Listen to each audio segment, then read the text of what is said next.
ఓం శాంతి. శివ పరమాత్మ మహావాక్యాలు. బాబా అయితే సత్యమైన హృదయానికి రాజీ అవుతానంటున్నారు. వాళ్ళు ఏది చేస్తామంటే అది చేసేస్తారు, చేయమంటే చేయమంటారు. అంటే సేవలో సత్యంగా నడుస్తారు. అలాంటి వాళ్ళకి నేను రాజీ అవుతాను అంటున్నారు పరమాత్మ. మరి ఈ వాక్యాల గురించి ఏం చెప్తారు మహావాక్యాలు? ఇంకా మనం తెలుసుకుందామా? దాదుల దగ్గరికి పోట్లాట్లు అయితే తీసుకువెళ్ళడం లేదు కదా. పోట్లాట్ల కథలు దాదుల దగ్గర తీసుకువెళ్తున్నారా?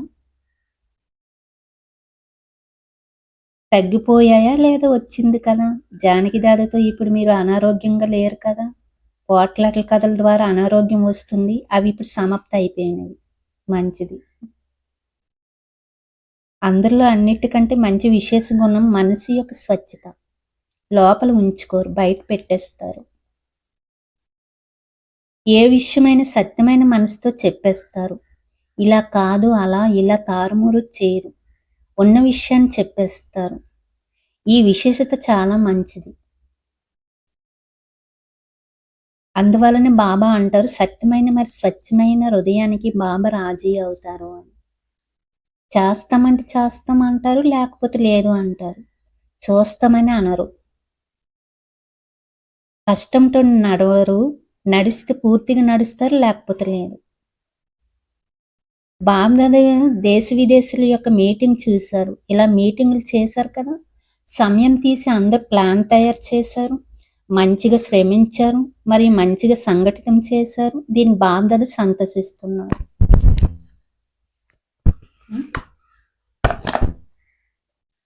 సంఘటన ద్వారా ఏ కార్యమైనా సహజంగా సఫలమవుతుంది.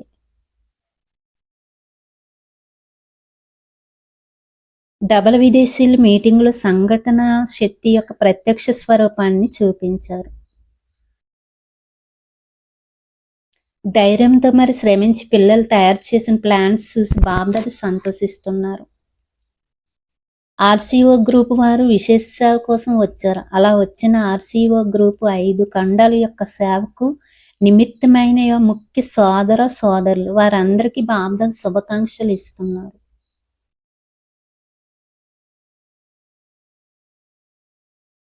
మంచి మంచి ప్లాన్స్ తయారు చేశారు. ఎక్కడ ఏ విధంగా నడవగలరో, ఎంతగా నడవగలరో అంతగా నడిపించండి. పెద్ద పట్టణాలు మరి చిన్న పట్టణాలకు తేడా అయితే ఉంటుంది కదా. కనుక ఎంత ధైర్యం పెట్టుకున్న సమయం ఉపయోగించి శ్రమించారో అంతగా వాటిని ప్లాన్ ప్రత్యక్షంలోకి తీసుకురండి. బాబా సలహా ఇస్తున్నారు పిల్లలకి సేవలో. కేవలం ఒక విషయం స్మృతి ఉంచుకోవాలి, సేవ మరి స్వావున్నతి యొక్క సమానతలో తేడా రాకూడదు. ప్లాన్ ప్రత్యక్షంలోకి వచ్చిన తర్వాత సేవలో బిజీ అయిపోయిన కారణంగా స్వావున్నతిలో తేడా వచ్చిందని అనుకోకూడదు. రెండిటి సమానత సదా ఉంచుకోవాలి. ఎందుకు? ఇతరుల సేవ చేసి స్వయం యొక్క సేవ లేకపోతే అది బాగుండదు. రెండిటి సమానత ఉంచుకోవడమే సఫలత. అర్థమయ్యిందా అని అంటున్నారు పరమాత్మ.